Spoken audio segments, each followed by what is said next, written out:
Hey, welcome everybody, and special welcome to G Khan, who's going to be living at the Zen Center for the next several months. So glad to have you with us, and welcome to everybody that's here, folks that are new and folks that are not new. The title of this particular talk is "Do Not Doubt the True Dragon." Do not doubt the true dragon. And what I want to bring up is basically 2 points. One is a question of what is faith, particularly in the context of Zen Buddhism. And the second thing is how do we deal with our past? How do we deal with our past? So those are kind of the two things that I'm going to continue to circle around through this talk, and we'll see where it goes. A question for you. This might seem like a kind of a ridiculous question to ask, but let me ask it anyways and see what you all maybe, see what you all come up with. So here's the question. What day is it today? Sunday. Sunday, okay. Any other possible answers to that question? Star Wars. Yeah, Day. may the fourth be with you. Star Wars Day. So how did you get to that Star Wars Day? May the fourth be with you. May the 4th be with you. Okay. How did you come up with the idea that it was Sunday? It was on the calendar. It was Saturday yesterday. A while It ago. was Saturday yesterday. It was on the calendar. Where did those ideas come from? People a long time ago. People a long time ago. Where did they get it from? They made it up. Counting the cycles of my son. Yes, They made it up. celestial objects, What's that? celestial objects, astrology. Celestial objects, astrology, Sunday, Monday, Moon Day, right? Yeah, that's a, yeah. Yeah, I think, I'm not an expert somebody put sharing a, okay, may the 4th be with you, okay. Anyways, I'm not expert on where we got the weekdays named from, but my point is that we call it Sunday. It's a cultural phenomenon. Consider that previous cultures and previous histories didn't use days of the week like we do now. We take it for granted. And when we enter into a day called Sunday, it creates a kind of collective mass collective feeling in the society at large, in the United States, but also around the world, because a lot of cultures are using this 7-day calendar, Monday through Sunday. But, Zen practice is to remove the labels from things. And Sunday is simply a label that we put on today. It's simply a label. And what if we were to peel off that label? What day is it? All right, what day is it? We call it Sunday, and when we call it Sunday, we enter into a whole field of ideas and perceptions and expectations of what Sunday is about. For some, it might be a day of rest, for example. For some, it might be a day to sleep in a little bit longer, go to church, go to the temple. So we have a lot of perceptions around what Sunday means to us. But keep in mind that Sunday is just the label we put on this period of time right now, and it has no substantial meaning outside of our, ask a frog. Right? Does the frog care that it's Sunday? This is a human thing, right? And it's a cultural phenomenon. And this is the kind of mind we want to bring to Zen practice and to our life in general, is that mind of questioning, the mind of doubting. Like when we say Sunday, but what does that actually mean? Right? What does that actually, when we say Monday, we think of, I've got to work today. We might think of, I got to put some effort. But why? Why? Because it's Monday? Because we came up with this label Monday? I asked my teacher, Diane Roshi, about Is there a Sabbath? Is there an equivalent to a Sabbath? This was before I before I got too involved in Zen practice. I wanted to know, is there a equivalent of a Sabbath in Buddhism, in Zen Buddhism? And she said, every moment. Every moment is a Sabbath. Why do we divide up time like that? So I have to take a Sabbath on a Sunday, one full day, and we don't even do a good job at it, right? What if we were to take a Sabbath every moment? What if we could integrate the Sabbath day into each moment of our life? So when you wake up on Monday, you can think, it's my Sabbath day. You still go about doing your day, but with a different mindset, a different perception. But this requires of us, I'm not saying that we have to do that. I'm just pointing out, the arbitrariness of the label Sunday and how that affects our thinking and our behavior, our actions. It integrates us with the larger society. I'm not saying that we should get rid of Sunday. I'm just saying that we should recognize the label and then decide, make a conscious decision if we want to live the way we're supposed to live on Sundays, right? And we can do that for each day of the week.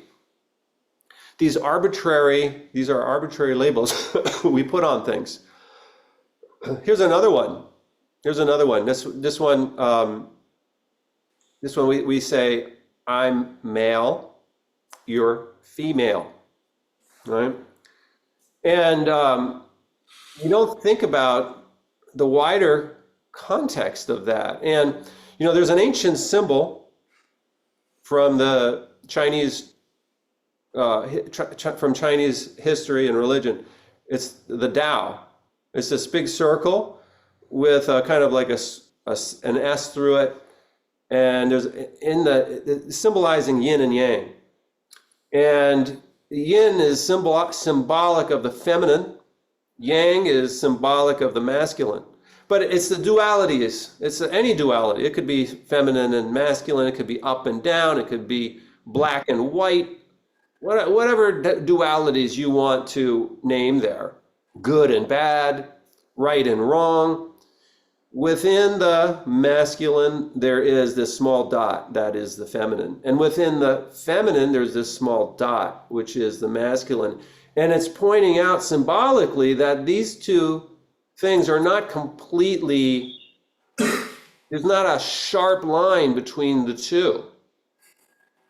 And yet, that's what we think. We all know there's some people, some men have more feminine side, have a stronger feminine behaviors, and some women have a stronger masculine expression, right? So this is when we think about gender, we think about it in terms of black and white. Okay, but what if we took off those labels? And this is what we're doing in Zazen. In fact, there is a bodhisattva named Avalokiteshvara. We recited her name, or is it his name? We recited her name in the Heart Sutra. Sometimes she appears as a man. Sometimes she appears as a woman. It depends on what we need in the moment. Who do you need? Do you need a man? Do you need a woman? Right?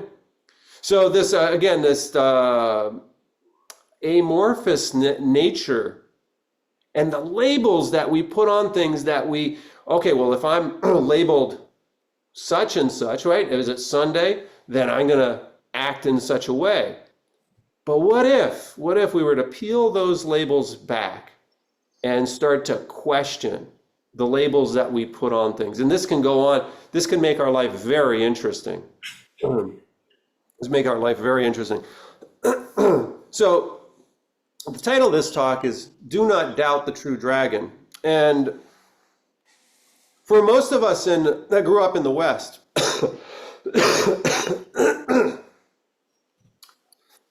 doubt seems to be anathema to religion. I think for many people, not for everybody, but doubt seems to be anathema to religion or spirituality. You either have this kind of faith, and you name whatever the faith is in, oftentimes God, And there's not room to bring in doubt. And oftentimes we use religion and faith, the word faith, which is faith is the opposite of doubt. We use that faith, that name faith and the name religion synonymously, right? We talk about what's your faith. We don't say, what's your doubt? What's your doubt? No, we don't do that. I mean, it sounds strange, right? The other word that we associate with religion is belief. And and what you believe in appears to make us religious or spiritual or not, right? You might say, I don't have any beliefs. And so therefore that we equate with, I don't have any religion. Some people say, I'm not saying this is across the board. I'm just kind of,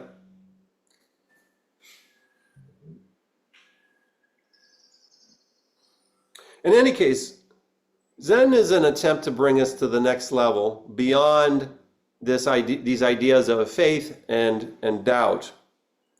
And it's a religion that doesn't emphasize what we believe in. I had a question from one of my world religion students. He said to me, is the Four Noble Truths in Buddhism like equivalent to the Ten Commandments in Christianity? And my response was, well, there's a big difference there. I mean, in some ways, maybe, but really, the Ten Commandments involves a God looking from above and judging us whether we're following these commandments or not. Whereas the Four Noble Truths, I'm not saying God exists or doesn't exist, but from the perspective of Zen Buddhism, there's not this like being judging us for practicing the Four Noble Truths well or not. They're there for the Four Noble Truths, right? Suffering, cause of suffering, end of suffering, and a way out of suffering, right? Those four truths.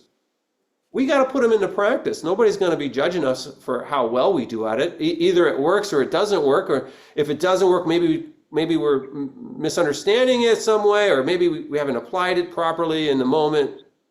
But there's this continual investigation. Is this working? Right? We should do our best to question anything that I say, anything that you learn about Buddhism. Is it true or not? Right? And have the confidence to doubt it and see, is this a helpful thing or is it not? The Buddha didn't say you got to believe what I say, and therefore you'll be saved. That's not what Buddha. I'm not saying that's a bad thing. You know, if you're part of another religion and that's where it goes to, hey, that might work for you. So let's but that's not the emphasis in Zen. Yeah, okay. So faith, this word faith in Buddhism, we do use that word faith, and it's synonymous with self-confidence.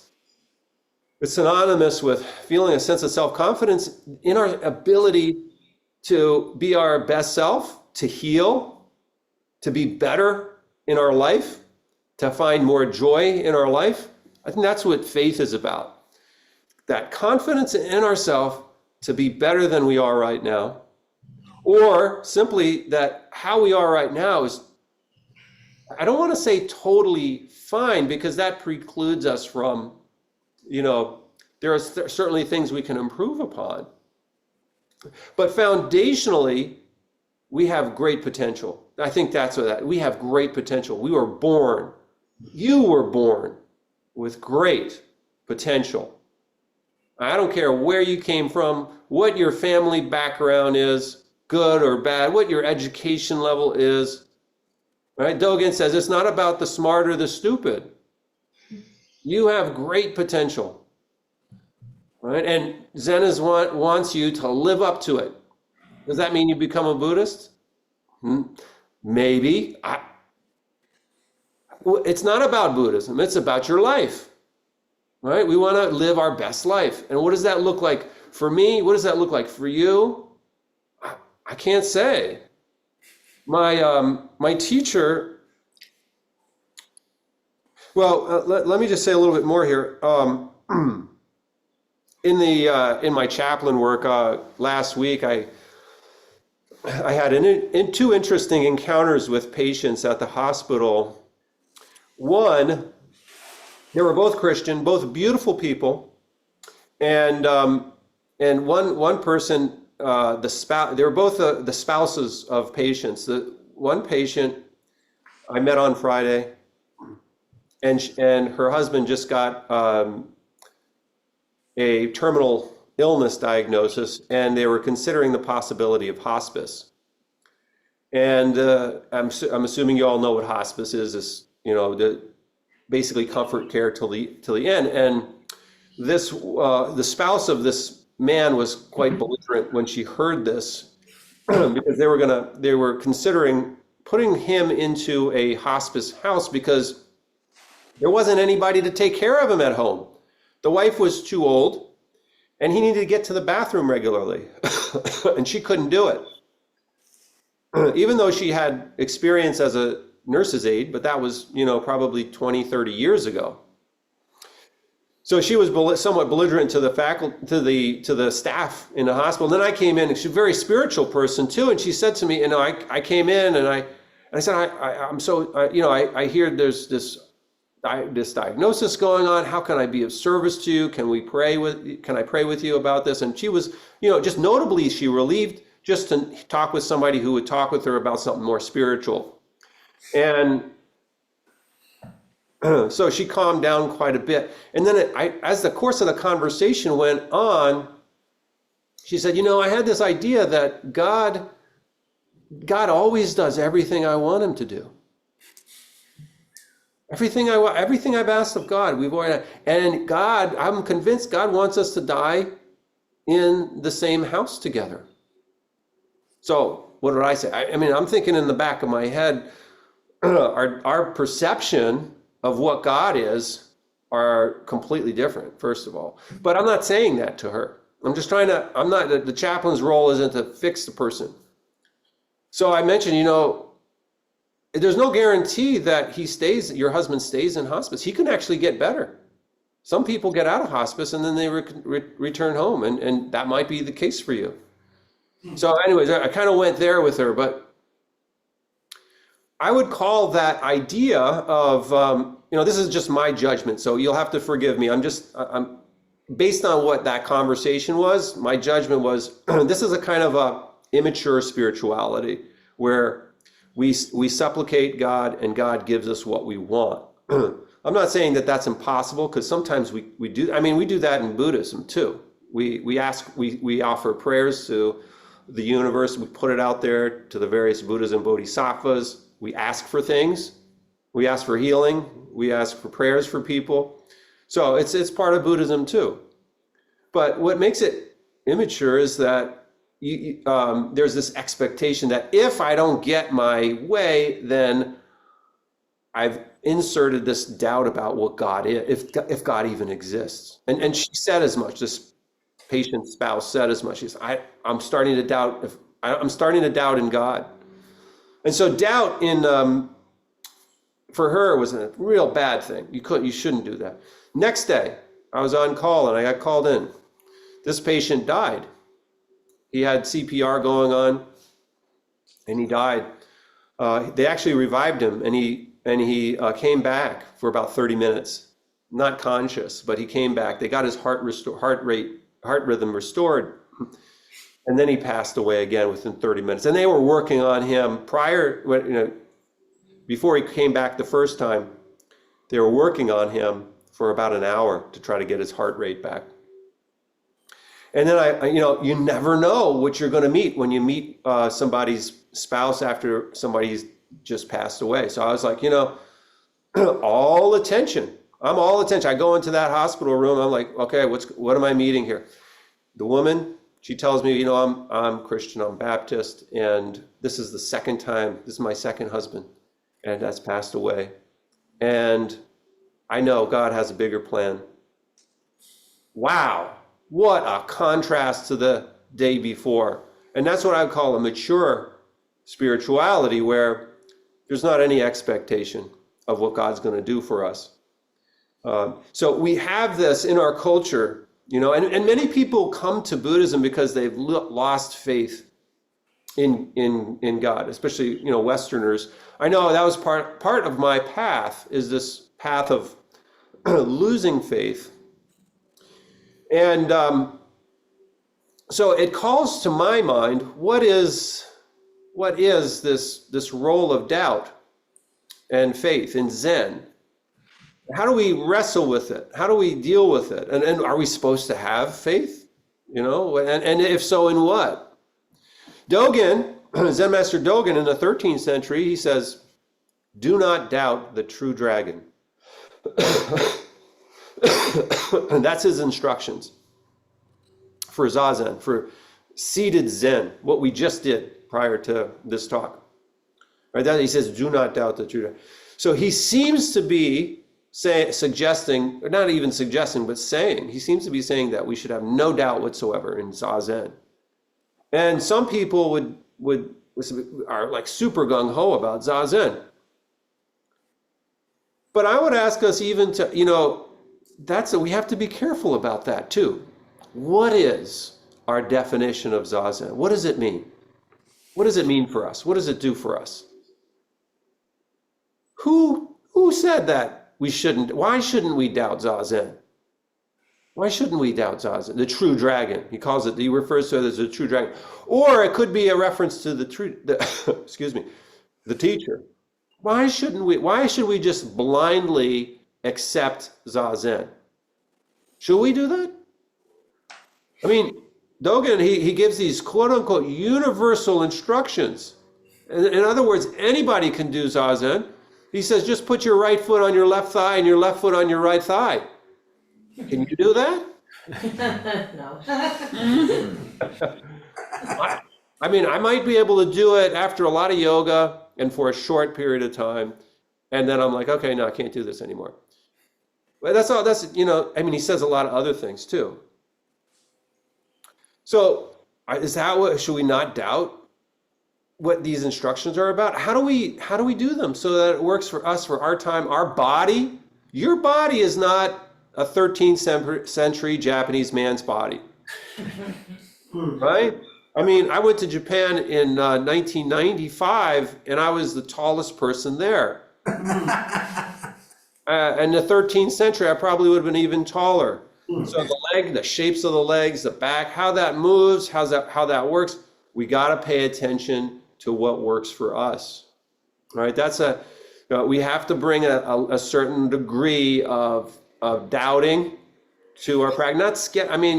Got to be careful because we can be overly skeptical and then it turns it down a negative path. So there's a fineness there. But the kind of doubting I'm thinking of is a doubting that opens up our practice, that makes it more, opens the heart up, that helps us to feel more accepting of ourselves, the kind of doubting that helps us to feel more accepting of ourselves as we are, the kind of doubting that makes us look at our perception, our wrong perceptions of others, that helps us to see that, hey, maybe I don't understand this person like I thought I did. My anger towards that person, my jealousy towards that other person, maybe I don't understand them. That's the kind of doubt that helps to open up relationships, opens up love. We want love. We want compassion. When we see somebody doing something that we were wondering about in the Zendo, we're like, what's that guy doing? We don't know where they're coming from. We don't know what's going on for that person. So just opening up. What's that about? All right? Zazen also, Dogen's Dogen goes back and forth on doubt. In some fast schools, he talks about the need for it. And even within his universal instructions, he alludes to Zazen being formless. He says it's not limited to sitting down or walking. Zazen is not limited to sitting down or walking. It's a formless. There's a formless aspect to it. It's not necessarily confined to being physically upright.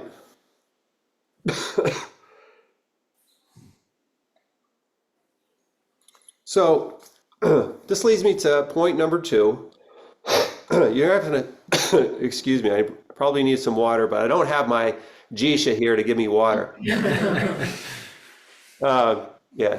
So anyways, I've been struggling with allergies and a cold the past week, and that's what you're hearing right now. And anyways, number two, how do we deal with our past understanding of religion, of faith, of belief? How do we deal with that past understanding when we come into Buddhism?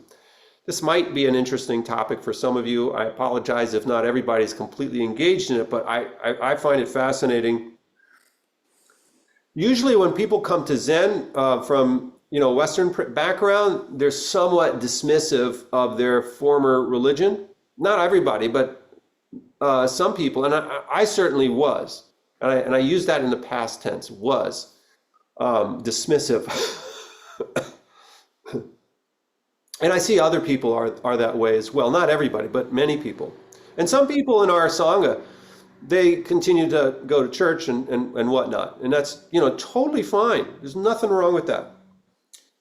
My teacher, Diane Roshi, she said to me when I first started sitting with her at Rook Chapel at Bucknell University, Monday afternoon. She said, Zen doesn't make you into a Buddhist. Zen practice doesn't make you into a Buddhist. It just makes you more and more of what you are already.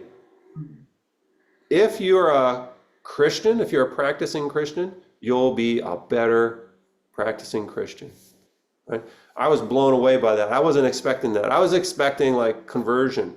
You got to follow the Buddha, and then that's the end of it. She didn't come at it like that.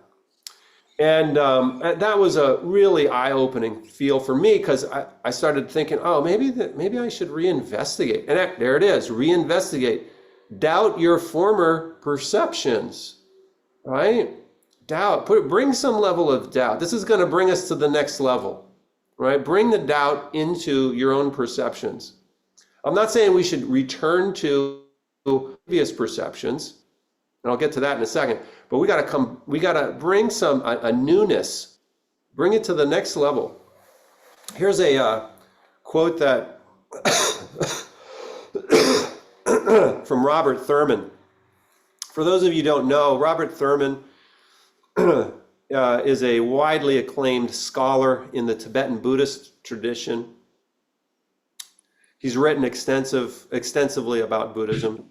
And he teaches, or he taught at one point at Naropa University, which is a Buddhist university in Colorado. And he says, this was a quote from a writing from an Orthodox Christian, a former Orthodox Christian priest. And he writes this fascicle called Jesus, the Bodhisattva of Israel. So it's a very interesting title. And he quotes Robert Thurman in here as saying, I do not think of myself now as a Buddhist. This is Robert Thurman we're talking about. If there's anybody who would be considered a Buddhist, it would be Robert Thurman. And he says, I don't think of myself now as a Buddhist, but rather as a more complete Christian with a more complete understanding of Jesus, whom I realize as the Bodhisattva of Judaism.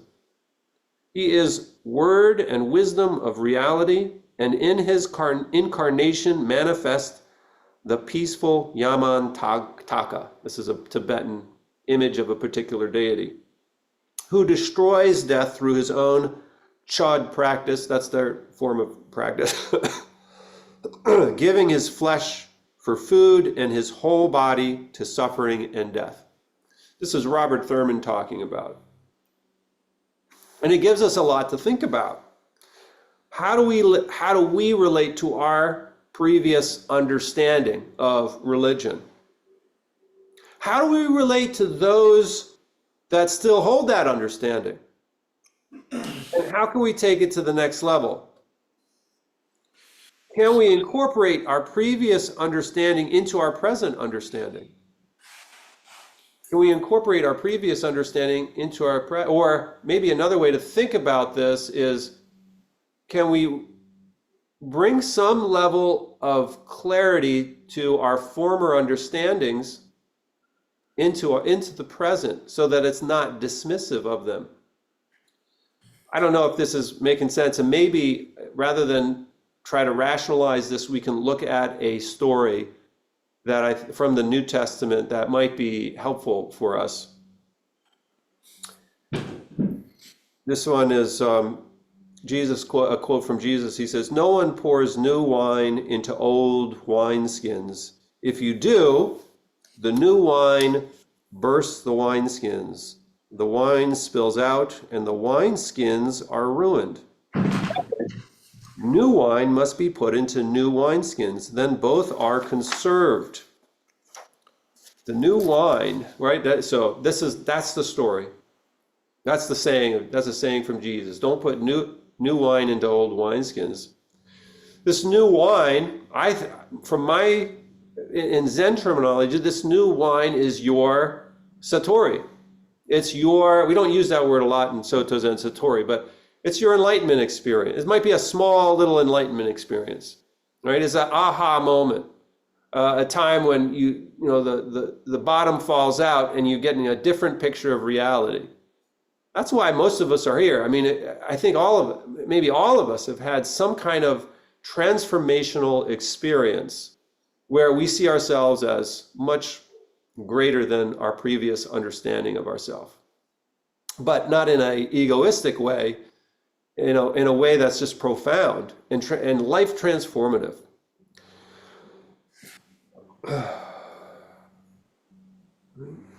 And that awakening can take place in many different ways. For some people, it's spontaneous, that something happens and triggers awakening. Right? Dogen talks about the triggering of awakening with a needle, a fist, a mallet, or a staff. These are ways that old Zen masters would wake up their student to the ultimate dimension. But it can happen spontaneously for people. I remember I was reading a book about the cosmos and the Big Bang, and I was walking next to this, I walked close to this forest, and I realized all of a sudden, I am totally one with these trees here. And it wasn't just an intellectual thing, right? We have those experiences. Sometimes they're drug-induced, right? Sometimes we have a drug-induced experience. We're like, whoa. Or they may be Zazen-induced. We sit Zazen and we're all of a sudden, we're transported to another dimension. We're like, what the hell just happened? Where am I? These things happen. And I don't want to be dismissive of them, but I also don't want to make you think that we're supposed to do something with these experiences. They're openings, and they cause us to think about reality in a different way and potentially to live out a different, more fulfilling and happy life. I think that's the case. And this is the new wine, right? And we can't exactly go back to the old wineskins. We can't dump that into old wineskins. It's going to burst the bag. You got to put the new wine into the new wineskin. The way we talk about this in Zen is when you first start practicing, mountains are mountains. When you keep practicing for a while, you take the label off, right? You take the label. It's not, what day is it? Is it Sunday? You take the label off. Mountains are not mountains. You take the label off them. That's not a mountain. What is that? What is that? What is this? When you continue to practice, though, mountains are mountains again, right? Mountains are not mountains are mountains. That's number one. Mountains are not mountains. That's number two. Mountains are mountains. That's number three. And this one here, mountains are mountains, is different from the mountains are mountains of number one. Right? We have to incorporate this new insight into our life, and we struggle. We can spend a whole life trying to do this, really.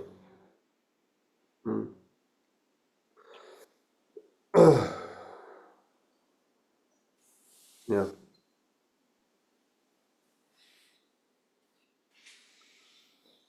So the last thing I want to mention here.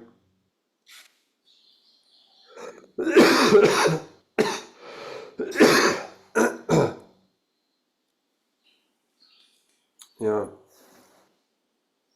How do we deal with people who are still kind of stuck in there. And I don't know if they're stuck. They may not see themselves as stuck.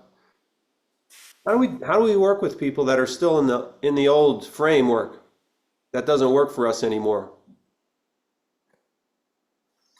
It's not our job to make them have an insight or to transform them or change them. That's not our job.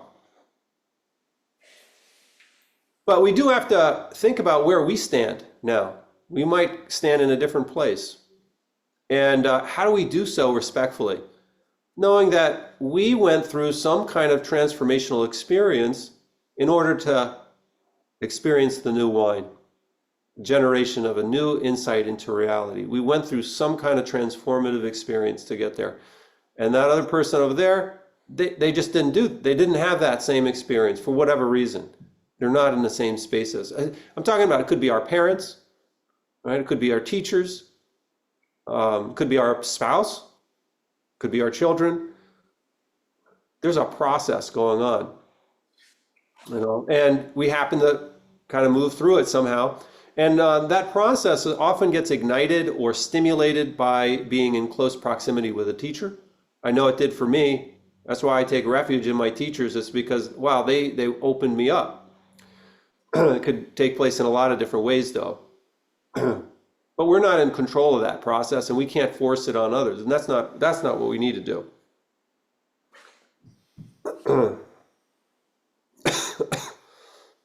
We win people over not to Buddhism, but to reality through compassion and understanding. Let me say that again. We win people over not to Buddhism. We're not trying to make people Buddhist, but to reality. What is reality? And we win them over through compassion, through love, and through understanding, demonstrating understanding of what they're going through, where they're at. I don't care what someone else believes, we can still love them. And if we understand their suffering, we can offer a genuine compassion, not necessarily a correction. A lot of times we want to correct people. You're not doing it right. You're not thinking right. Maybe we can do that if they're open to it, but most people aren't. So I think the better tact for most of us in many situations, not all situations, but for many situations, is to understand the suffering. What's the root cause of their suffering? That's the Four Noble Truths right there. Get at the root cause of their suffering. It's not the belief, right? They're suffering in some way. And how this plays out in the Zen Center. I mean, we have to be careful of this. This is really the last thing I want to say. How this plays out in the Zen-do is we have to be careful about the Zen forms, the forms that Zen takes. That sometimes people. I'm not saying you do this, but sometimes it's almost as though people equate the forms in the Zen-do. By forms, what do I mean? I mean gasho. I mean shashu. I mean bowing. I mean sitting upright. Chanting when you're supposed to, etc. These forms, the right way of doing things. We sometimes see people equating those forms with some kind of Buddhist salvation. Like, if I do these things correctly, then I will be saved. I don't know. I don't know if that's the case or not for you, but I sometimes wonder, do we do that? Do we equate this with, like, if I don't do this correctly, I've met people that said, I don't know if I can come back to the Zen Center because I don't remember what the forms are. And then they don't come back because they don't remember what the forms are in the Zen Center. Like, oh no, well, so we've got to be careful about what our understanding of these forms are, these concrete practices. Oryoki, for those of you who have done sesshin, we use the Oryoki bowls, and there's lots of form there, and people can get really frustrated and agitated by those forms. The way we walk in the Zen-do, sticking the incense in correctly, right? That's another form. There's all these forms. And people want to know them beyond. See, here's the problem: is when people want to know these forms perfectly. People want to know. I want to know how's the right way to do it. What's the right way to do things in the Zenzo? I don't want to be wrong, right? So sometimes, and what I'm also seeing is that sometimes people conflate the Zen forms, these Zendo forms, with ethical behavior. And so we get apologies. Oh, I didn't ring the bell correctly. I'm so sorry. As if you did something wrong. And when I say wrong, I mean like ethically wrong. And so we have to be careful about conflating the forms of the Zen center with ethical behavior. They're two separate things. There's not, if you don't do the form correctly, doesn't mean you're a bad person. And yet, sometimes we think, oh, I'm a bad person. I didn't do that correct. I didn't ring the bell right. Right? There's another way to think about these forms that I want to suggest here. And this is taking it to the next level, right? So it's not about right or wrong. The forms are there to generate mindfulness. That's it, is the simplest thing. The forms are there to call mindfulness into the present moment, to bring our attention here and now. And when we're just starting out, it might feel really awkward to walk really slow in the Zendo, for example, or to use Oryoki bowls during sesshin or other things. It might feel really awkward, but that awkwardness is key. We don't want to get rid of it. And in fact, if we've done these forms over and over again and over and again, we've lost the mindfulness aspect unless we are extra attentive. So if you are well experienced in these Zen forms, you're like, I got it, I understand, I know what to do, watch out, because you're not really paying attention. You're not really being mindful. And that's when things, right? So it's not about the forms for the sake of doing them correctly. It's the forms are there to increase our attention to the present moment. So I just want to make that real clear. And even perhaps to de-emphasize the importance of the forms and increase the emphasis on compassion. Everybody who comes to a Zen center, they're often coming because they're suffering in some way, in some profound way.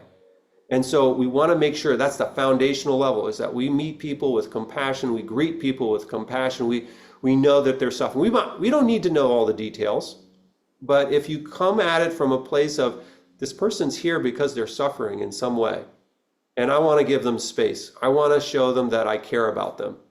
That's the foundational thing. And then out of that, when there's trust built, then we can start to incorporate more of these forms in. But we don't want to be too heavy on the forms. I remember my calligraphy teacher. She came to Mount Equity Zendo, and she didn't know anything about Buddhism, even though she grew up in Japan. She recited the Heart Sutra. She had no idea what the Heart Sutra meant because it was all in Sino-Japanese. It was in a Chinese form of Japanese, and she had no idea what it meant. When she saw it recited in English, she understood the meaning for the first time. She's like, oh, I had no idea this is what this was about, this Heart Sutra. And she was just dumbstruck by the whole thing. And then, we were just like taking all this in, and then my teacher says, okay, well, let's do Zazen. And all of us to a T faced the wall, except for Mariko-san. She continued to sit just as she was, facing the center of the room. And my teacher was also facing the center of the room. And she didn't say anything. She didn't correct her for facing the center of the room. That's not where she was at. Right? She didn't make any correction there. Turn around and face the wall. She didn't say that. No. Mariko-san was just absorbing this moment of insight that she had, and she was just in a place of awe. Why interrupt that with a correction of the correct form? Right? There's a lot. So it was just one example where my teacher was her approach. She did correct me oftentimes with forms, but that's because I requested it. In any case, I'll close with this little poem here. It's okay to doubt the true dragon. It's okay to doubt the true dragon. Learn the forms, understand the forms, doubt the forms, break the forms, love the forms, and repeat. Okay, thank you very much. Thank you. Thank you. Thank you.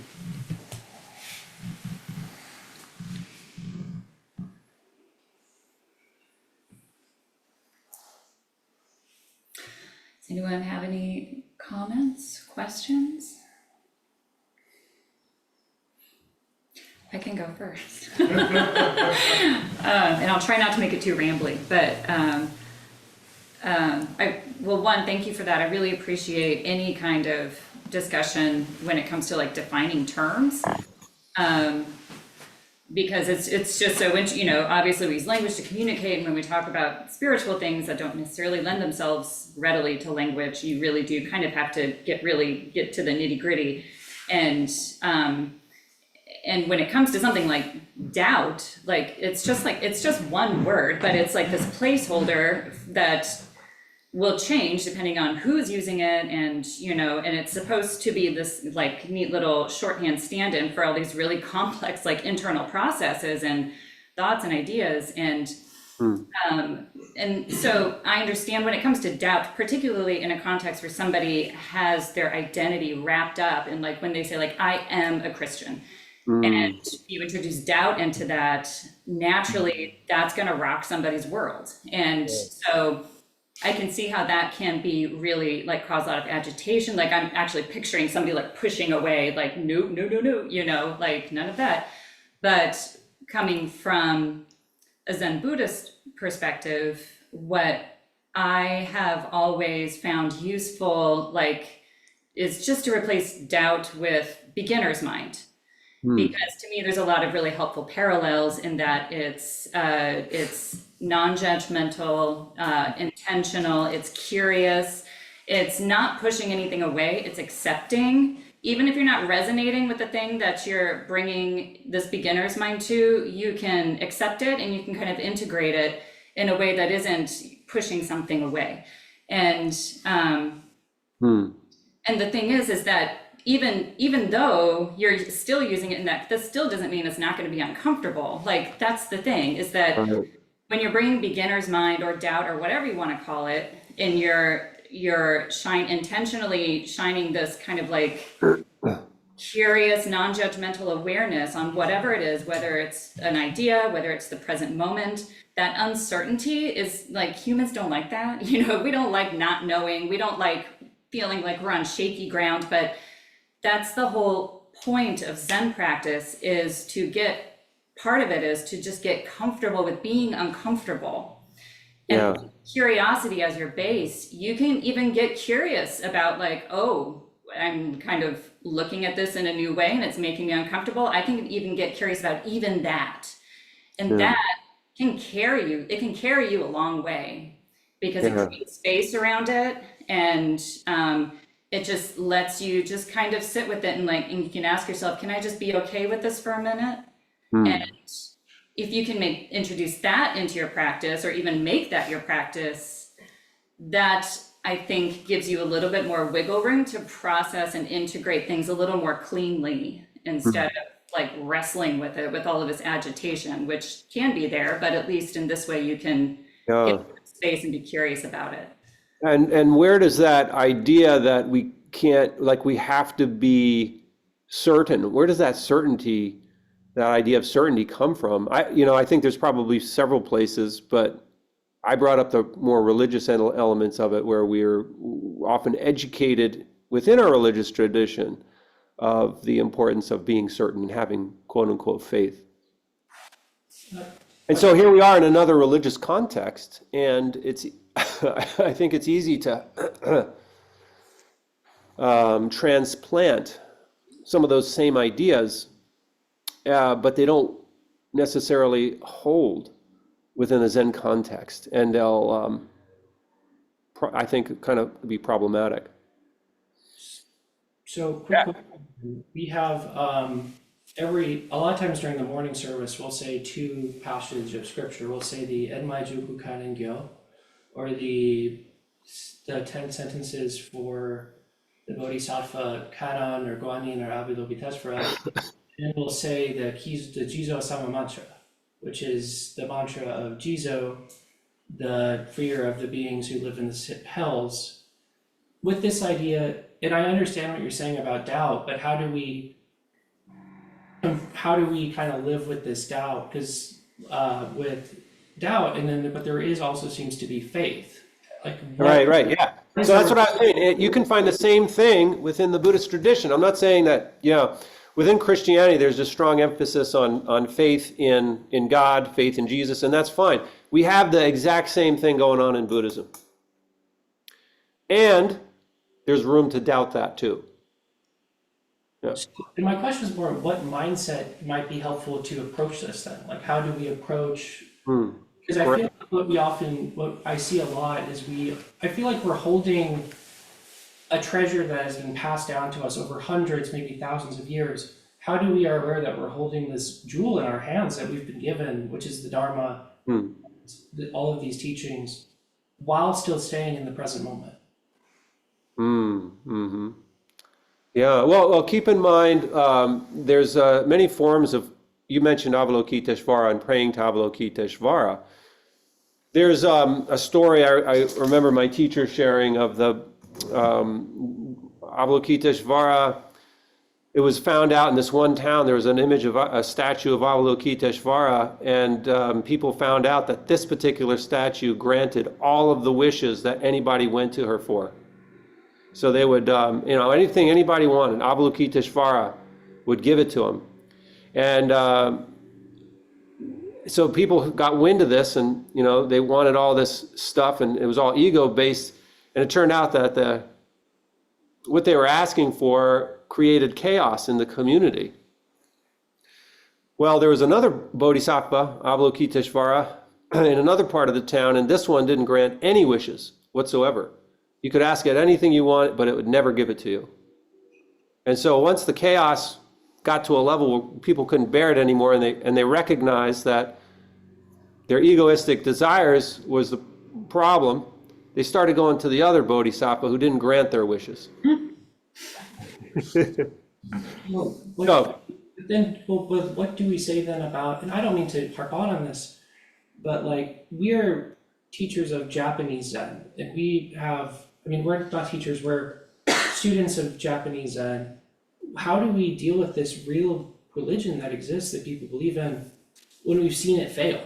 How do we go into, when the Japanese came over and they had the same religious tradition as the people on many of the places they conquered, and many of the people in those temples were the same as they were back then, and you look past it, but we're all kind of doing the same thing. How do we conflict that religion can both bring us to both great places of peace and great places of violence? How do we console that? How do we bring those things together? Well, this is a little bit different kind of a question, and I say that every religion has its positive attributes and negative attributes, and this is why doubt is so important.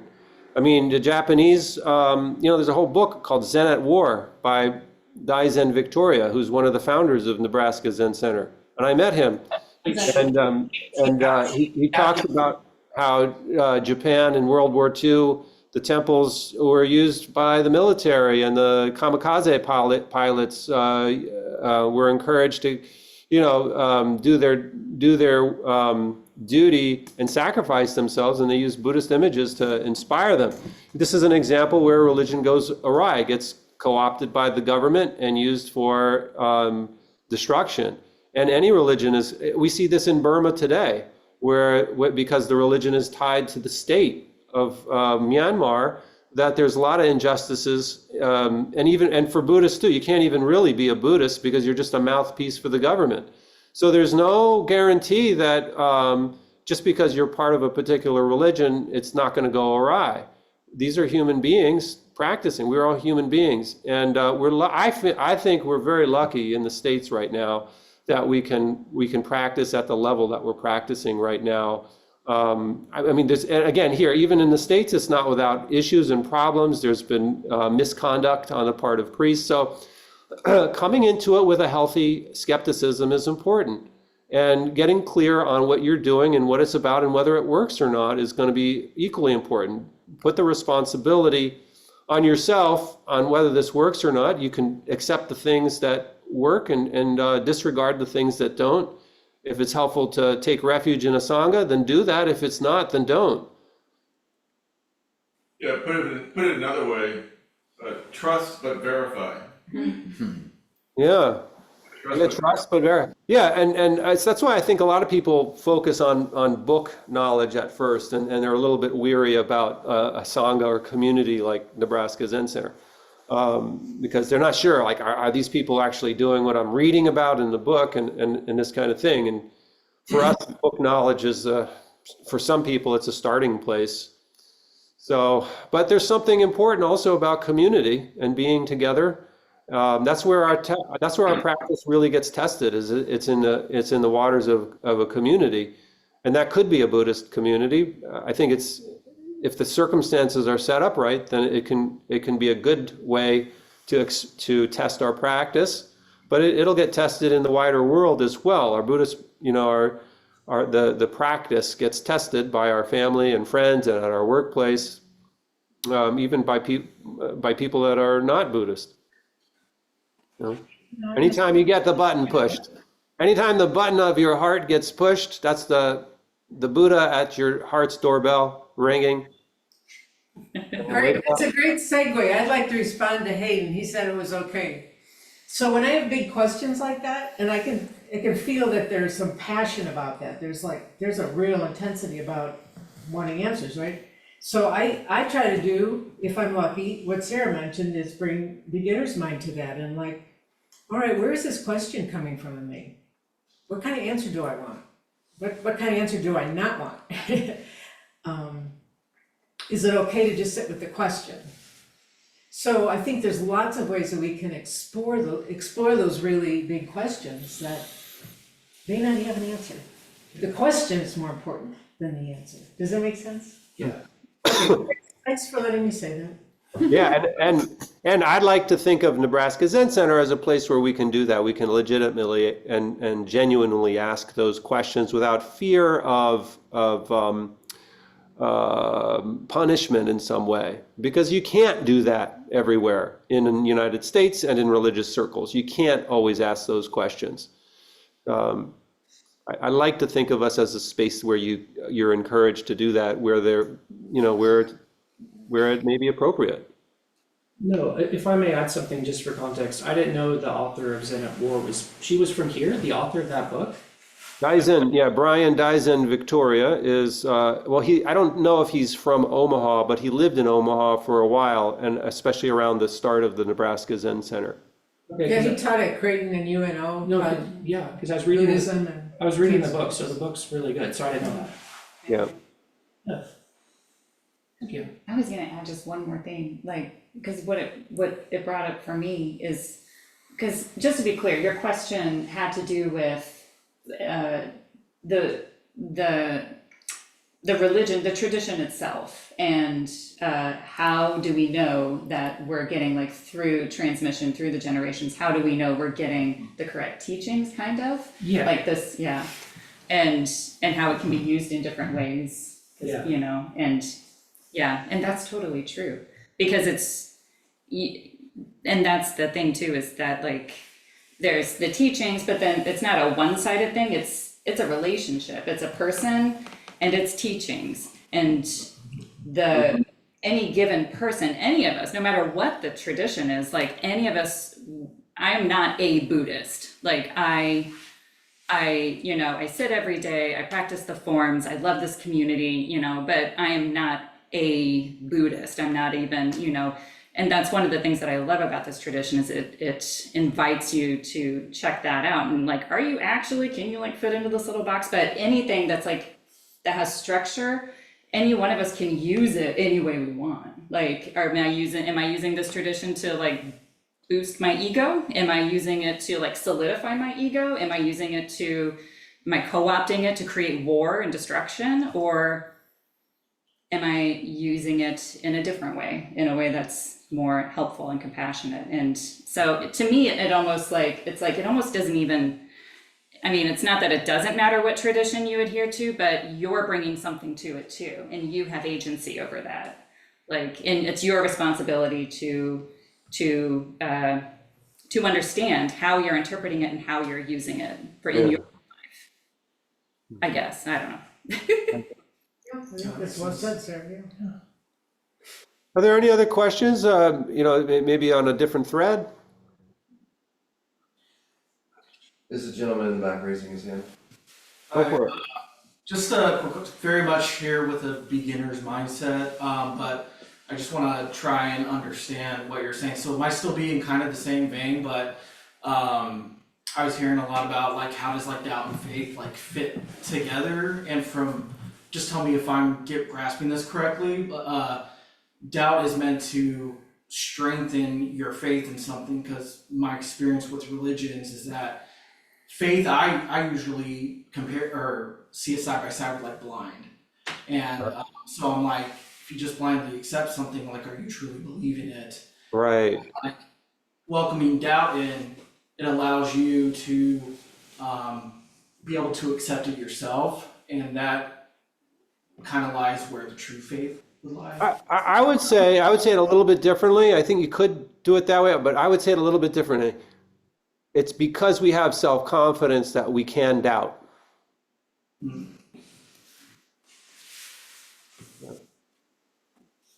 Right? It's because we have that confidence in ourselves, that faith in ourselves, that's where the doubt comes from.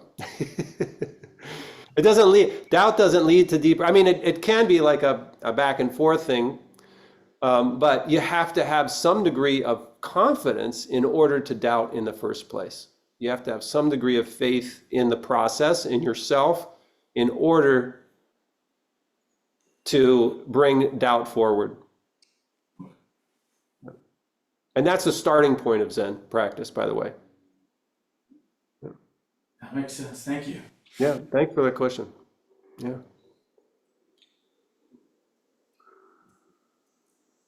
Yeah, any other threads there? If not?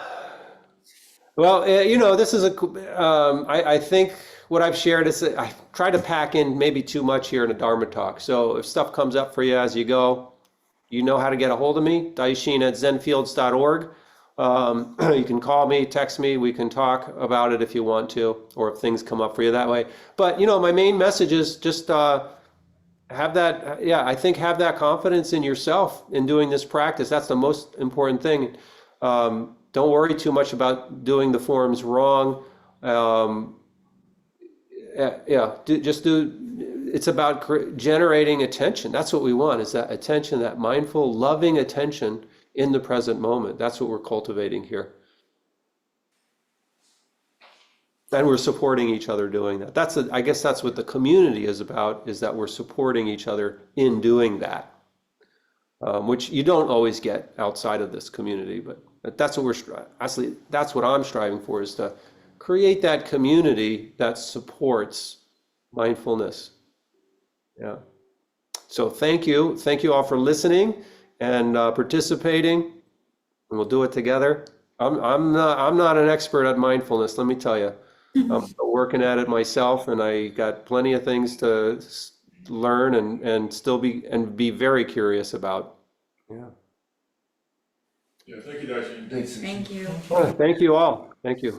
Announcements or something? Yeah, normally now we have announcements, but Cam's gone, so let me remember what we're doing. Next Sunday, World Peace Ceremony group discussion. A similar kind of discussion today, though it's Taizan will be here. So G-Con will be here. Excuse me. Taizan, sorry, I gotta reboot my brain.